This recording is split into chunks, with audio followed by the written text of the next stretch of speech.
Breaking news చూస్తున్నాం. కృష్ణా జిల్లాలో బుడమేరు ప్రమాదకరంగా ప్రవహిస్తోంది. నందివాడ సమీపంలో బుడమేరు వంతెన ఆనుకొని వరద ప్రవహిస్తోంది. వరద ప్రవాహంతో 216 జాతీయ రహదారి కుంగింది. దీంతో నేషనల్ హైవేపై ముందస్తు చర్యలు చేపట్టారు. వంతెనపై నుంచి భారీ వాహనాలకు అనుమతి నిరాకరిస్తూ ఫ్లెక్సీ ఏర్పాటు చేశారు. కానీ ప్రజా రవాణా వాహనాలు యథావిధిగా రాకపోకలు సాగిస్తున్నాయి. ఈ వంతెన మీదుగానే హనుమాన్ జంక్షన్, ఏలూరు, నూజివీడు, గన్నవరం, మైలవరం, తిరువూరుకు రాకపోకలు సాగుతున్నాయి.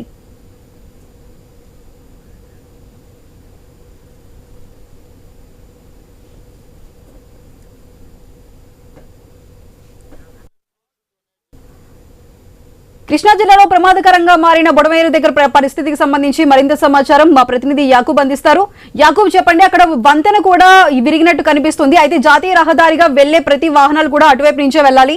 అయితే అక్కడ ఎటువంటి చర్యలు చేపడుతున్నారు? ప్రస్తుతం అక్కడ పరిస్థితి ఏ విధంగా ఉంది?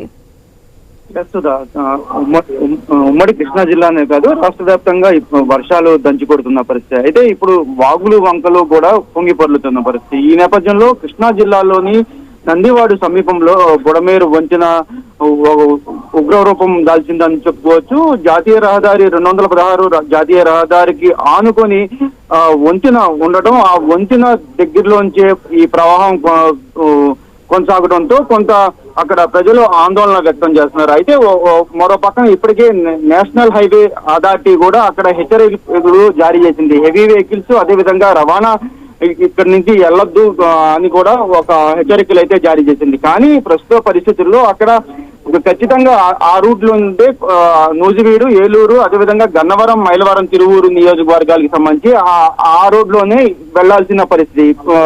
ఈ పరిస్థితుల్లో ప్రస్తుతం ప్రైవేట్ వాహనాలతో పాటు ఆర్టీసీ బస్సులు కూడా ఆ రోడ్ లో నుండే ప్రయాణించాలి. ఈ పరిస్థితుల్లో ఆ రోడ్ లోంచి అంటే ఓ పక్కన హెచ్చరికల బోర్డులు పెట్టినా సరే దాన్ని పూర్తి స్థాయిలో పట్టించుకోకుండా ఇప్పుడు ప్రమాదం స్థితిగా ఉన్న దారుణమైన పరిస్థితుల్లో ఇప్పుడు నీళ్లు ప్రవహిస్తున్నాయి. ఈ సందర్భంలో ఈ ప్రయాణాలు చేస్తున్న ఏదైనా ఘటన జరిగితే గానీ ఖచ్చితంగా చాలా వరకు ప్రాణ నష్టం జరిగే అవకాశం ఉంది. అయితే ఈ వంతెన పూర్తి స్థాయిలో చాలా వరకు పురాతనమైంది ఇప్పటికే చెప్తున్నారు. నిన్న కూడా స్థానిక ఎమ్మెల్యే అక్కడికి వెళ్లి పరిశీలన కూడా చేశారు. ఈ వంతెన దగ్గర హైవే అథారిటీ వాళ్ళకు కూడా ఫోన్ చేసి చెప్పడం జరిగింది. అక్కడ బార్గేట్లు కూడా పెట్టమని కూడా చెప్పడం జరిగింది. కానీ నిమిత్త మాత్రంగా అక్కడ ఒక ఫ్లెక్సీ పెట్టి పూర్తి స్థాయిలో అక్కడ ఫ్లెక్సీ పెట్టడం మాత్రమే చేశారు. అదేవిధంగా అక్కడ బార్గేట్లు కానీ ఏమీ విధించలేదు అని కూడా ఇప్పుడు ప్రజలైతే మొత్తుకుంటున్నారు. ఏదైనా ప్రమాదం జరిగితే మటుకి చాలా వరకు పెద్ద ఎత్తున ఘటన అయితే జరిగే అవకాశం ఉంది. చాలా పురాతనమైన బ్రిడ్జ్ కాబట్టి అక్కడ ఏదైనా జరిగితే ప్రమాదం జరిగే ముందే ఏదైనా చర్యలు చేపట్టాలని కూడా స్థానిక ప్రజలైతే కోరుతున్నారు.